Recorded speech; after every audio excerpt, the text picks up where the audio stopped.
Muy buenas tardes, querida audiencia. Quien les habla, Jorge Curita. Tiene el agrado de presentarles al ingeniero de propulsión de la JPL, de sus siglas en inglés, Laboratorio de Propulsión a Jet de la NASA, Todd Barber.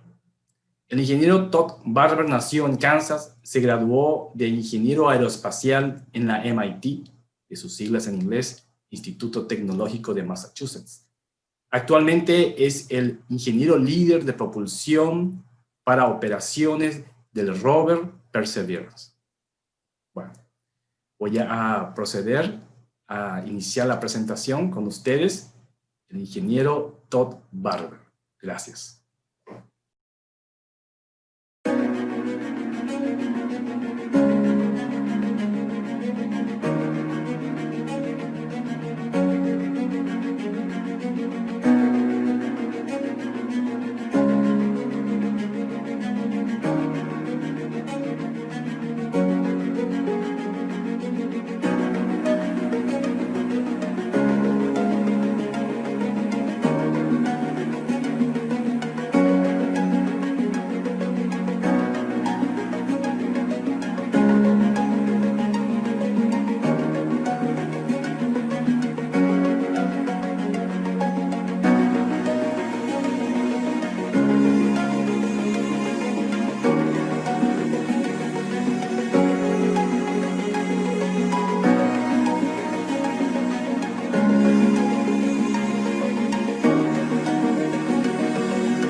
Buenos dias. My name is Todd Barber with NASA's Jet Propulsion Laboratory, and I am delighted to participate in this conference, a virtual conference from Paraguay. And Dr. Kurita asked me to speak about the Mars Perseverance rover, NASA's latest mission to the Red Planet. And I'm delighted to do so today. I am the lead propulsion engineer for operations of this rover. Now, of course, the rover itself has no propulsion system, so my job is basically to get it from Earth to Mars in a short 6.5-month cruise. We launched July 30th of 2020, and landing is all set for the afternoon of February 18th, 2021, a Thursday, and wish us luck with this exciting landing. And today I would love to tell you about the mission, what we hope to learn, some of the challenges along the way, and the excitement of trying to build, test, and fly a rover all during a global pandemic. And if this isn't a challenging enough undertaking, even during good times, COVID-19 has made it especially difficult. But throughout that, we are confident and hopeful for a successful landing to kick off 2021. So this is an artist's conception we're seeing right now of Perseverance rover. All of our NASA rovers have had naming contests by students kindergarten through 12th grade, all pre-college students in the United States that submit essay contests to see who gets the right to name our rovers. Our first rover was the tiny, cute Sojourner rover, named after the American abolitionist Sojourner Truth. And this rover was about the size of a microwave oven or child's wagon. That was clear back in 1997. Then in 2003 and 4, we built and launched the Mars Exploration Rovers, MER rovers, Spirit and Opportunity. And those were named by a young orphan from Russia named Sophie Collis. And she said, as a young child in Russia, I dreamed of moving to America, land of opportunity. And my spirit kept me going. And so we loved her essay. And that's how Spirit and Opportunity were born. two golf cart-sized rovers that were supposed to last 3 months on the Martian surface and ended up going for 6 years for Spirit and 14 and a half years for Opportunity. We also had the Mars rover Curiosity in 2011-2012. That was named by Clara Ma, a young student from my home state of Kansas in the United States. And I'm proud to say she has ended up working in the aerospace field, and it was inspired by that as a young 12-year-old girl to name the Curiosity rover, which, by the way, is still exploring the red planet. It is 8 years and counting into its 2-year mission. Finally, though, onto this rover, a big, bad rover named Perseverance, and boy, was that a perfect name for a rover that was attempted to be completed and launched in the year 2020, dealing with a global pandemic. There's a young boy from Virginia that named the rover, and we just had no idea how perfect that name would end up being. A spoiler alert, this rover also carries a little passenger, a drone helicopter called Ingenuity, and that was also a name selected by a high school student in Arizona from the United States. So that's a beautiful shot of the rover. Let's talk about this mission. Next slide, please. So we at NASA have had a long, beautiful history of going to the red planet, and this is the missions just since the new millennium started. A series of orbiters, landers, and rovers, and I'll walk through these. Every 26 months, Earth and Mars line up so that a Hohmann transfer ellipse, a minimum energy trip to Mars, if you will, can occur. And that's why if you miss a launch, you have to wait 2 years, 2 months. So we really are under pressure to make these launch windows. A Hohmann transfer ellipse, by the way, is an ellipse, a half of an ellipse, an oval-shaped orbit that is tangent to Earth's orbit on the inside and Mars' orbit on the outside. So looking through this, in the lower left are the landed missions, and in the upper right are the orbital missions. And I'll start with the orbiters first. Mars Odyssey launched in 2001, and amazingly still talking to that mission. It's unbelievable. And it serves as a relay satellite for our rovers and landers to help get more data back. It also provides crucial data during entry, descent, and landing, or EDL, during the critical events when our landers or rovers arrive at Mars. We had Mars Express, a European mission, so it's still working as well, launched in 2003. Mars Reconnaissance Orbiter has 0.3 meter resolution cameras. We can see something a third of a meter across on the Mars surface. If there were Martians playing beach volleyball, we could see the volley. We could almost resolve the volleyball. We haven't seen that yet. We'd let you know. But that mission is going as well. Then Maven is a Mars orbiter that is sampling the upper Mars atmosphere. That's still doing its work too. And then the ExoMars orbiter, another European mission. So we have a whole flotilla of international missions at the red planet right now. Now going to our rovers, starting with the Mars Exploration Rover, that's Spirit and Opportunity, launched in 2003, landed in January of 2004. I mentioned that mission already. We had a couple of failures of Mars missions in the late 90s. We reflew an attempt to land near one of the poles of Mars, and that's Phoenix in 2007.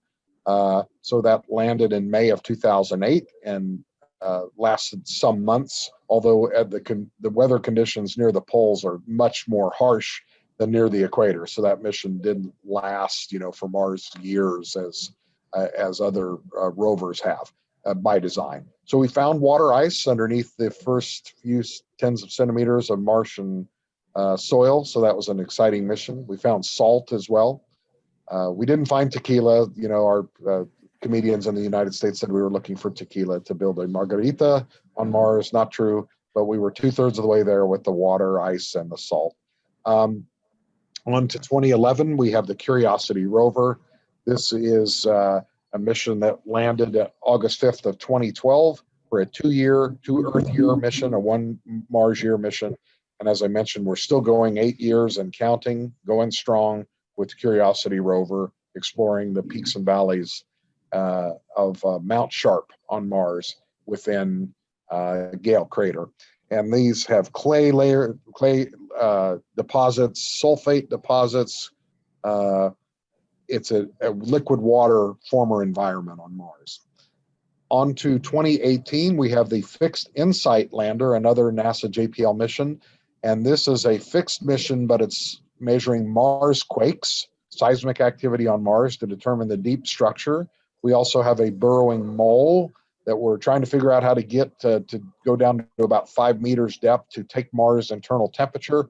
And that helps us understand the interior properties of Mars as well. And we have measured Mars earthquakes. That's very exciting. It allows us to map the interior. The ExoMars rover is a European mission. Unfortunately, due to some delays, including some COVID-19 concerns, they were unable to launch in this opportunity window. And that's happened to the best of us. Curiosity rover was supposed to launch in 2009. We had to wait till 2011. So the Europeans will try 2022 when Earth and Mars line up. And then finally, at the lower right is the Mars 2020 rover, now named Perseverance. It's quite amazing to see these flotilla of spacecraft all heading to the red planet. Now, I should mention, this is a good chance to mention, even though ExoMars wasn't able to make the brief launch window in 2020, there is an international coalition heading to the red planet at this time. The Chinese launched a Mars orbiter, lander, and rover during this Mars opportunity as well. It was about a week before we launched Perseverance, and they're en route to Mars and doing well. They've done their first maneuvers. Very excitingly as well, the United Arab Emirates, UAE, have launched their first interplanetary mission, a Mars orbiter called, I believe it's called Hope, and it's on the way and doing well. So we're very excited to welcome the international community into this opportunity to get to the red planet. Next slide, please. So as mentioned on the title slide of the last page, and this one too, Mars is a cold, dry desert now, like the Antarctica on Earth, but in the billions of years history of the solar system, it definitely had liquid water. We can see that from the chemicals, the rocks that were left behind, the mineralogy. We see it in terms of dried riverbeds and lake beds and dried flow channels that could have only occurred with liquid water. Today, the liquid water is not on the surface. It can't be supported with Mars' thin carbon dioxide atmosphere and cold temperatures. You might have some water ice in spots, and we know that does exist, although it does tend to sublimate. In other words, change straight from a solid to a gas in the Mars atmospheric conditions. So it's tough to say whether Mars ever had life or if it has life today. It's difficult to think of it having life on the surface today because of the lack of liquid water, a lack of the ultraviolet light from the sun is not good for organic molecules. However, we think there's subsurface liquid water on Mars today. If life ever existed, maybe it followed that water underground. And the real key is just to understand, was Mars ever habitable? Did life start there billions of years ago? In some sense, it was a better place for life to start than Earth a few billion years ago, because the Earth was warmer, the sun was putting out more output. Also, Earth has more gravity, so it was more of a target for comets and asteroids to come in and wipe out life, even if it got started. Mars was a smaller target. So given that it had a favorable atmosphere, liquid water, and was less of a target and further from the sun, it suggests Mars was even a more friendly place for life to have formed billions of years ago. So that's what the Perseverance mission will do. We're going to aim for an environment that could have definitely been habitable. It had all the basic building blocks of life. Some are still there today, and we're going to a place that in Mars history would have been a perfect place for life to start. Next slide, please. So that, of course, drives what we do. Now, we've had missions before, including the Viking landers and orbiters back in the mid-1970s, and that was go for the home run, scoop up some soil, basically look for life on Mars. And, you know, how do you know life when you see it? Well, it's tough. It's a tough question to answer. You know, if it eats, breathes, reproduces, poops, moves, you know, it could be life. So we took the soil and fed it nutrients and did chemical experiments, and all of those experiments came up negative for life in the Viking days. One experiment did have a chemical release that was very interesting, and the principal investigator claimed they found life. But of course, the great Carl Sagan said extraordinary claims require extraordinary evidence. And it turns out we think there's weird peroxide chemistry going on in the soil that tricked that detector into making chemical releases that emulated some biology. But we don't believe we detected life there with Viking. However, see, instruments and sensitivities have improved so much since Viking. We are much better equipped now to read the rocks to see if life ever formed on Mars. We're generally not looking for uh, extant living organisms with the Perseverance payload, but we're landing in a place that had liquid water. We have very sensitive measurement techniques, and we'll be able to more positively determine if this place ever had life. And to that end, for the first time ever, we're also going to collect samples, store them in hermetically sealed tubes for a future to be funded and designed Mars sample return mission. Actually, the design is almost there. And this is just a first necessary step to collect the samples. And I'll talk about that further as we go on in the presentation. But NASA has long wanted a campaign to return Mars samples to Earth so we can examine those rocks and soil particles to see, did life ever exist on Mars? And a first step is to collect the rocks and dirt. Next slide, please. So we picked a landing site that should be very favorable for past life on Mars, as I mentioned, and reading the rocks is the key to see what the possibility of life was. And we're going to find the best sample. We have dozens of test tubes that we'll store with these samples and seal the test tubes up. We'll drop those test tubes on the Martian surface for a future rover, a fetch rover, to go get them and then somehow get them to a MAV, a Mars Ascent Vehicle, that would then blast them off into Mars orbit. It would rendezvous with a to-be-built Mars orbiter that would retrieve the samples about the size of a basketball containing all of those test tubes. And then we would have to inject that orbiter on a trajectory back to the Earth. It would come back and intersect Earth's orbit, probably do an Earth orbit capture. Then somehow we got to figure out how to bring the samples from Earth orbit back to the Earth and then not contaminate the Earth, a la, you know, the Andromeda strain, reverse planetary protection. So we're not only worried about, you know, we don't want to contaminate Mars with Earth life. We definitely don't want to bring back any potential Martian life and have it cause another pandemic here on Earth. COVID-19 is enough. So this is an exciting part of the Perseverance mission, is to begin the grand journey of the first sample return from another planet. Next slide, please.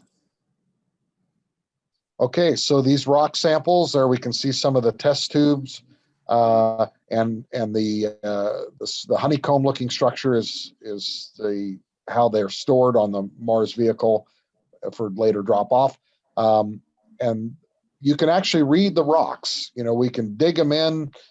We can give very small portions to researchers around the entire planet Earth, and all the best labs on Earth can take to the task of understanding and investigating these rocks, things we couldn't do on the Martian surface, where we have limited mass, power, and volume to take scientific instruments. So that's the key of a Mars sample return, is to get these back and basically give it to as many researchers as possible for detailed study. Next slide, please. Okay, so we're not looking straight for life, but there's something called a biosignature. And what we see in Earth, any place where biology has been prevalent, it leaves traces of itself in the rocks, objects, substances, patterns. And, you know, again, Occam's razor, the simplest explanation is probably right. So if you can explain it away without using biology, then that's probably the case. Extraordinary claims require extraordinary evidence. But we definitely find things on Earth that Occam's razor would tell you, well, as crazy as it's not so crazy on Earth. We know life is abundant here. But we can say that definitely was formed by biology. So on Mars, if we see these similar kinds of things, that would be an incredible clue that life started independently on the red planet. And that drives a lot of what we do at NASA JPL. Next slide, please. So once you've decided to go there, we have to pick a landing site. And that's a fun job in and of itself. The journey to Mars is over 500 million kilometers, yet we can land in an ellipse, an oval that's only a few kilometers wide by a few kilometers tall. And that's due to excellent interplanetary navigation and control, and then actually a smart landing system that is terrain mapping and flying to a given location. What we've done well through the decades is to shrink that landing ellipse, because the scientists and engineer have very different goals. They're at odds with each other, frankly. The scientists want to land, next to very sexy, exciting craters and giant canyons and rappel down cliffs and all these things that give engineers heart attacks, because engineers want to land in the most flat, boring plane they can find. Unfortunately, those planes tend to be scientifically rather uninteresting. So as you shrink the size of the landing ellipse, you're able to more effectively target science-rich areas that are yet safe for the engineers. And some of the engineering constraints, it has to be a place that's low on Mars, low elevation, so the atmosphere has enough time to slow you down. And there can't be too many crazy big rocks, and the slopes can't be too big. It also has to, depending on the mission, be fairly near the equator. We're not solar powered here. So that's the good news. But if you get away from the equator, it just gets so cold, it's really hard to survive. So this is our 3 sigma landing ellipse for Perseverance in Jezero crater, and I think in Sidus Planium or something. And this is 3 sigma means 99.8% of the time I'm going to guarantee I land within that black oval there. And what's really interesting about the black oval, to the upper left there is this fan-looking material. That is an ancient river delta on Mars, like the Mississippi River Delta or the Amazon River Delta in South America. So this is a place where water flowed out into a lake or ocean, sediments deposited. So this is a former liquid water environment on Mars. And what a perfect place to land to look for signs of ancient habitability and life. And we will go exploring well outside of that black ellipse as we drive the Perseverance rover. Very exciting place to land. Next slide, please. So there it is, an ancient river delta, and some of these rocks are ancient. They formed very early in Mars history, and that's when the atmosphere was thicker and liquid water flowed. So that's what's so exciting. But doesn't that look like a river delta on Earth?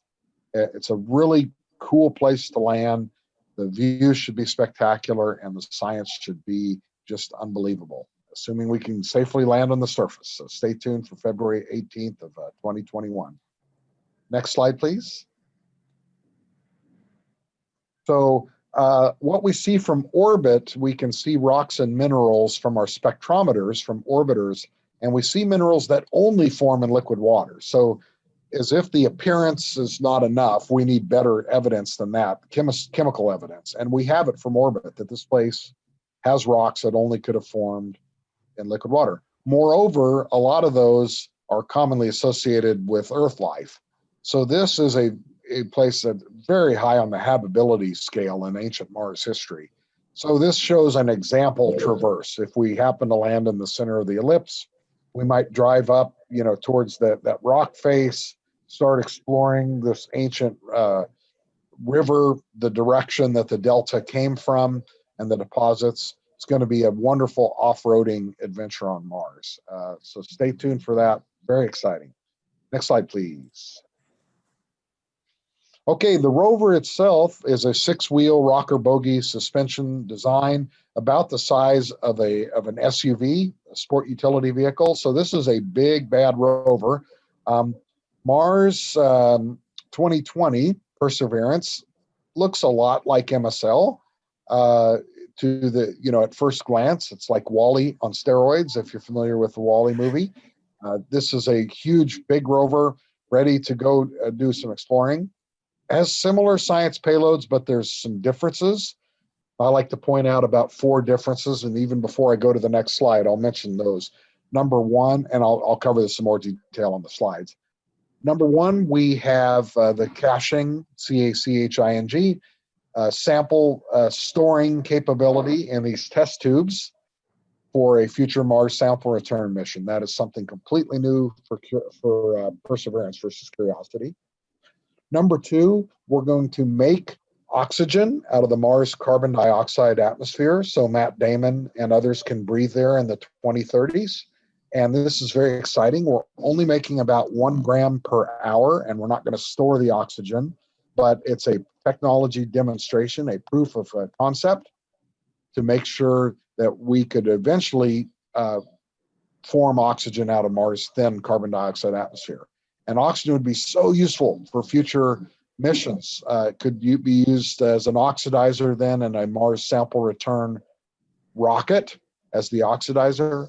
We could use the oxygen for astronauts to breathe. There's lots of uses for that. So hopefully this instrument called MOXIE will do its trick on Mars. Number three, we have 2 Mars microphones on this Perseverance rover. That's very exciting. We'll be able to hear the sounds of Mars, the winds, the gears grinding, the vehicle moving, doing science.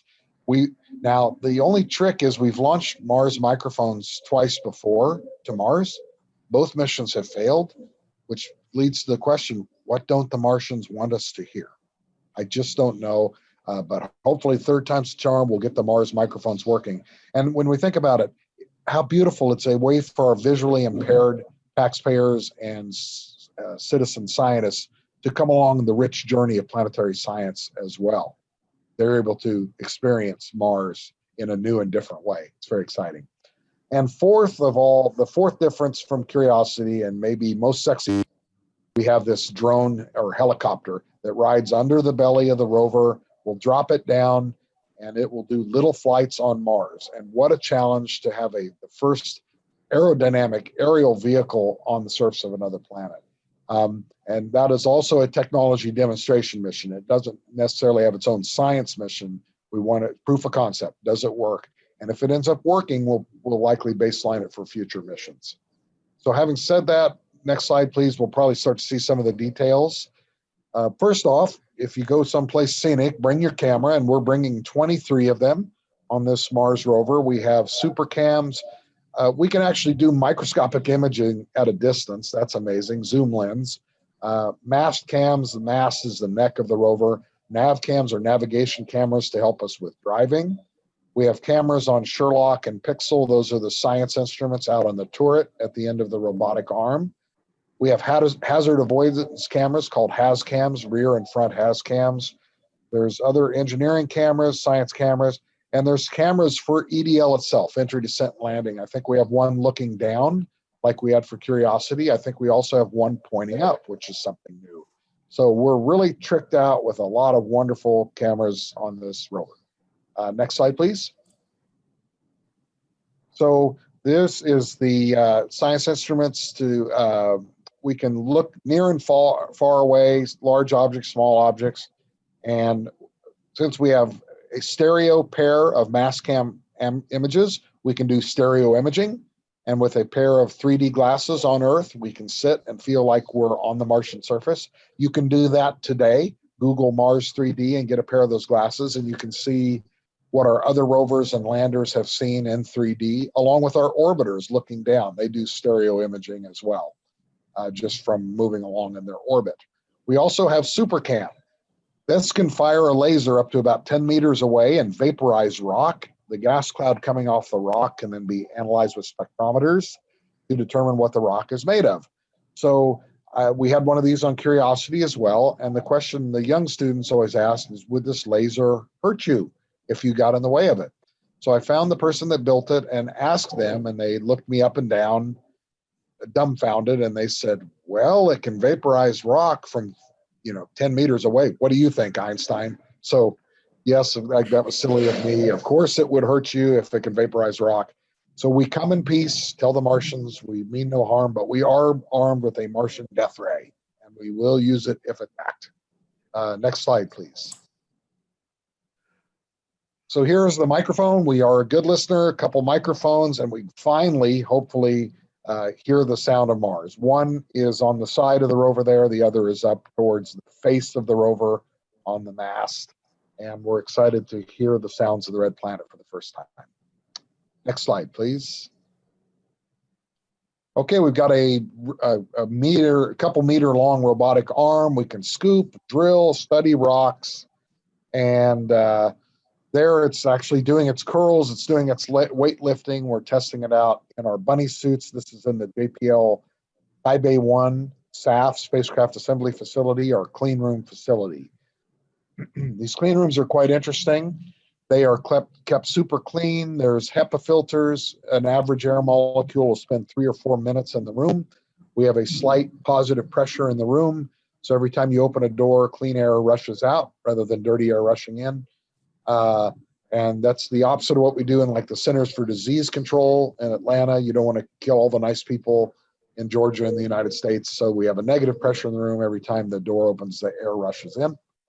And you have to take an air shower and get in the bunny suit and get your feet scrubbed, electrically grounded, because the cosmetics, hair, skin flakes, all these things can damage our delicate rovers and other spacecraft. Next slide, please. So we have Sherlock and Pixel are on the robotic arm. These are 2 rock analyzers, and we can look at tiny, tiny areas. We can do mineralogy. It's like having a robotic geochemist and a geologist on Mars, both. We can look at what atoms are there, what minerals are there, whether they're hydrated or not, figure out what the pH was when the liquid water was there. We can look at different isotopic ratios to determine the age of the surface. With lighter elements, they tend to disappear, the lighter isotopes of that. So we look at the ratio of those isotopes. Very exciting scientific complementary payload to read the rocks of Mars and determine its ancient history. Next slide, please. So in the belly, this is the dozens and dozens of test tubes. I've had a friend that spent 5 years of his life just figuring out how to make those test tubes seal. So incredible effort to start this Mars sample return campaign. And we'll store and preserve these pristine rock and soil samples. The rover will be smart enough and will drive it and control it from Earth to figure out what are the best samples to store in these test tubes for a future mission for pickup. Next slide, please. So here is MOXIE. MOXIE breaks down the CO2, carbon dioxide, in Mars' thin atmosphere, and through a chemical process that's been around since the 1800s. And we do it in an efficient way to extract the oxygen out, the O2. And so in a sense, that's what trees do, right? Photosynthesis takes in carbon dioxide and releases oxygen. So it's like having a mechanical tree on Mars to produce O2 in a technology demonstration experiment. Next slide, please. And as I mentioned, this maybe the public gets most excited about Ingenuity, our Mars helicopter, first robotic flight on Mars. So if you imagine the challenge, this is like trying to fly at 30,000 meters, 30 kilometers on Earth. Think how thin the atmosphere is, because Mars has 1% the surface pressure that the Earth does. So the beauty is, from past orbiters and landers, we know what the Mars atmosphere is like. The density, the carbon dioxide composition, the temperature, pressure. So with that knowledge, we can go do and figure out what would it take for a Mars helicopter to fly. Well, it better be lightweight, because even in Mars 3/8 gravity, there's just going to be so little lift in such a thin atmosphere. So you need rapidly rotating, long, thin blades. We have that. that's the key to get the aerodynamics to work. And the vehicle's very lightweight. It does have a camera. It can look down on the surface, do little short hop flights, take photos of the rover. So it's not going to follow the rover for very long. It's only about a 1-month mission. So the rover will be hanging around where it landed for the most part. Those two will buddy it up for the first month, but then the rover will continue its adventures. And hopefully the helicopter will work well. Now, we can design it, and that's great evidence it'll probably work, but it'd be great to test it. So we actually tested it on Earth. We put it in a vacuum chamber, simulated Mars carbon dioxide, thin, cold atmosphere, and took it for some test flights, and it worked well. So that gives us more confidence that it will likely work well on the red planet. Next slide, please. We put it, this is the rover upside down. You can see the blades of the helicopter, the panels up top. And so we'll flip the rover over with the helicopter underneath, drop it down, drive the rover away, and then the helicopter is ready for some test flights. Next slide, please. This is interesting. RIMFAX is a radar that can penetrate the surface. So I don't think it goes very far down. I'm not sure how far down, but we can see differences of sand, rock, and ice. And this is exciting to read the subsurface of Mars, because that's where some of the action will be, you know, as far as different materials, and to think about if life ever existed, and where's the ice today, and is there liquid water, things like that. I don't think we'll get down to a liquid water layer with RIMFAX, but it's exciting just to be able to probe the subsurface using radar. Next slide, please. So our launch window did open the 17th of July. We had some launch delays due to technical issues. Frankly, we had some COVID delays too. Some things where, you know, Kennedy Space Center in Florida would have to, they would see a case and have to stand down a few days. We finally did get launched on July 30th of 2020. So a couple weeks into our launch window, and we're well on our way to Mars now, over a quarter of the way there. February 18th, again, 2021 is our landing date. Next slide, please. Okay, on this slide, the spacecraft we see, I'll translate the 354 million miles as over 500 million kilometers. And this occurs over a cruise time of 6.5 months. So if you work out that mathematics, that ends up being a couple million kilometers a day, which is amazing. A couple round trips to and from the moon every day in our journey to Mars. And what we see, we approach Mars pretty quickly, and we actually accelerate over 21,000 kilometers per hour. Mars gravity draws us in ever faster. And what we see in this view on the left is the cruise stage with the thrusters hanging out. That's the vehicle that ferries the payload. And the payload is on the right. That includes the back shell, the heat shield. Inside that is the rover itself, along with the descent stage, a rocket-powered jetpack that sits on top of the rover to get it safely to the surface. Next slide, please. So compared to Curiosity, we've got some new smart landing capabilities here. We're going to take pictures on the way down, and we know from orbit what the map looks like, a terrain map. And if it looks like a scary place to land, it's actually going to change by firing the thrusters a little differently, divert to a little bit different landing site. And that's one way we get this landing ellipse so small and allow such a precision targeted landing. And that's good, because this is a more difficult place to land. There's rocks and hills nearby. Because it's scientifically interesting, it's also a little more treacherous. So this is the excitement of Perseverance, is to use some of this new autonomy. Now, by the way, we can't control this from Earth, because the signal moving from Mars to Earth is, I don't know exact one-way light time, but it's probably on the order of 10 to 14 minutes. Whereas the time from the top of the atmosphere to the surface is only 7 minutes. That's why we call it the 7 minutes of terror. So the vehicle has to do all of this by itself with no control from the Earth, given that pesky speed of light delay, It's the law, 300,000 kilometers per second. If you have a problem, take it up with Dr. Einstein. Next slide, please. So this is a Curiosity picture, but it's going to be very similar for Perseverance. When we're near the surface, the rover is lowered down on cables. We hover, killing our vertical velocity to 0, and then we end up laying the rover more gently than you lay a baby down in a crib, just a couple of meters per second, or less than a meter per second, if everything works. And the rover has radar on board that bounces off the Mars surface to tell how far away the surface is, and that helps those control algorithms when this part is called the sky crane, and it's just the last 20 meters of the landing. So hopefully it will work well. Next slide, please. Yeah, 2 miles per hour touchdown speed, so 3 kilometers per hour. Very gentle. And that's what we need to make the rover work. We then cut the cables, the descent stage flies away half a kilometer or so, crash lands, it's out of the way, and the rover's ready to go to do its Mars science mission.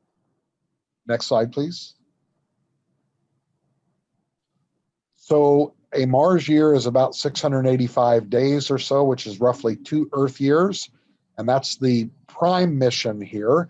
Now, given Sojourner lasted 3 months into its 1-month mission. Spirit and Opportunity lasted 6 years and 14 and a half years into its 3-month mission, respectively. And Curiosity is still going 8 years into its 2-year mission. This bodes well that we will have this rover going for more than 1 Martian year or more than 2 Earth years. And I imagine we will just have scratched the surface with the tremendous science opportunities that await us in Jezero Crater. Next slide, please. So this, again, is a part of a big campaign. We found a diverse landing site that's fantastic. It was an ancient liquid water environment on Mars. So because of that, we're going to explore its diversity, look for signs of ancient life, more than just habitability. If we can get these rock samples, bring them back to Earth, maybe they will conclude that Mars had life at one point. And of course, the whole sample campaign return is a huge part of this.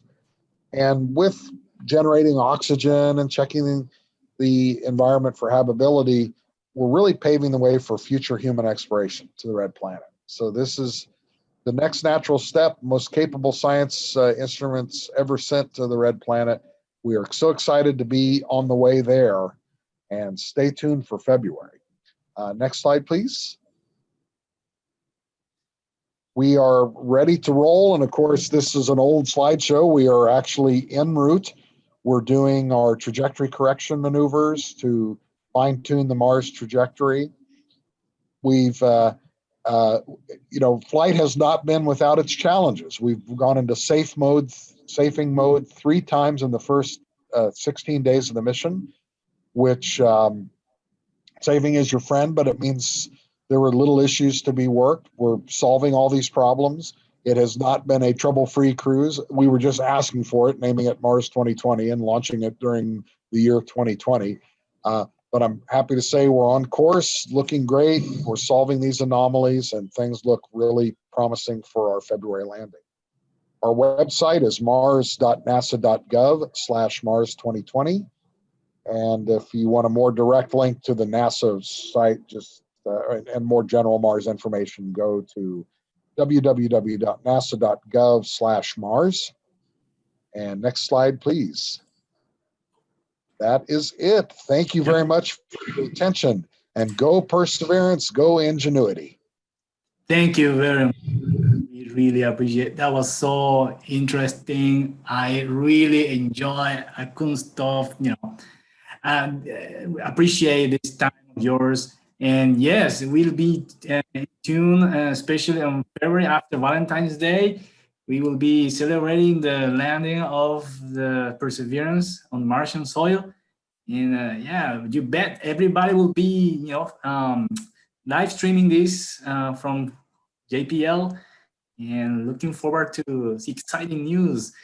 And as you mentioned too, Todd, no, this time not only NASA sent some exploratory, how you call it, some rovers. I mean, there are two other countries that are, also starting this kind of journey, and it's going to be very interesting. I mean, let's see, let's face it, now for the first time, Emirates and also China is, exploring this faraway planet.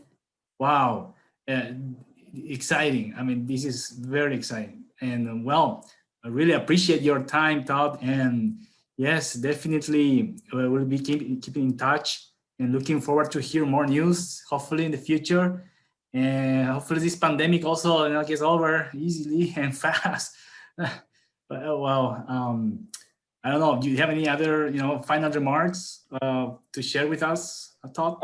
No, just thank you very much for muchas gracias, and really enjoyed talking about Perseverance mission. And I wish you a wonderful rest of your conference. Have a great time, and we'll see. I'm looking forward to seeing Paraguay having space successes in the future too. It's so exciting. Yes, definitely. I stopped sharing the screen. I just wanna, you don't need to share your screen, Todd, but I just wanna say, look into, our old face, so friend of you, don't forget about me. Yes. Thank you for doing that. Since I'm not camera ready, but I really appreciate seeing you. And Zoom is amazing. Here we're half a world apart, and delighted to share Perseverance's story with your conference. Thank you. And it was fun hosting your JPL tour as well. I'm glad you were able to see the lab when you came. Oh, wow. I still remember that. I had the pictures, you were showing me you were pointing me that I think there was a heat shield was back then was there, and everything else was about to be, assembled in the coming month. It was really exciting. I mean, and I saw the picture of the rover. I mean, the helicopter. It was the picture back then was just a picture, but it was very interesting, and exciting. I mean, it's really, for the youth and the young kids like me. I'm looking forward to experience this this event next year. Yeah, that's very around the corner, right? I mean, no, it's. I tell people, because I work Cassini and Galileo, and those had 6 or 7 years out to the giant planets. Mars missions feel like instant payoff, because you launch and then 6 months later you land. So you blink and it's over, and that's very exciting in this biz to have such quick payoff. I don't work the 10 years before, to all the hard work that goes into making the mission successful. I fly them, which is really fun. Wow. But hopefully, maybe one day, there'll be a conference in Paraguay, and I'll be able to actually come to your. Oh yes, definitely. Awesome. Yes, we will looking for. We will be arranging that. I mean, next year, hopefully, pandemic is going to be over, and we can shake hands again and have some, fun here. I want to show you to our projects. I mean, school and university students doing rovers. And as I mentioned to you back in 2018, we still have our project on trying to beat NASA on building the rover and launching from a high altitude balloon and trying to replicate this airbag design, airbag landing system.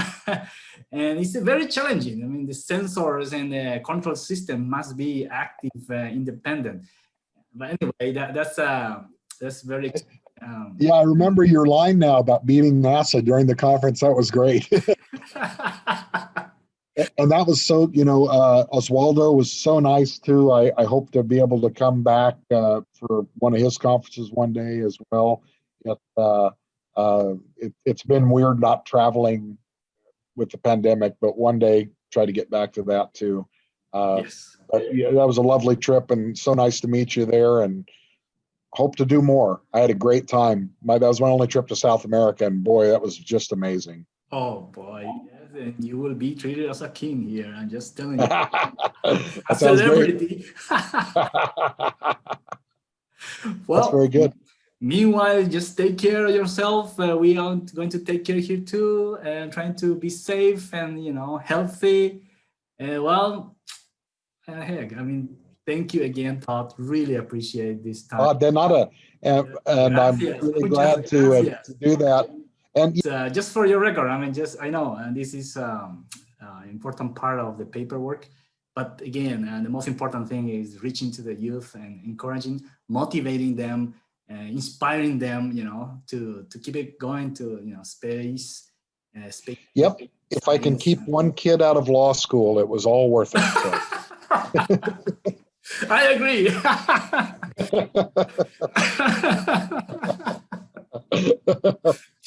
Well, thank you very much, Todd. Oh, my pleasure. Have a wonderful day and great congratulations and good luck with your conference too. Thank you. We'll be in touch with you again. Thank you, Todd. Sounds great. Okay, take care. Thank you. Bye-bye. Bye-bye.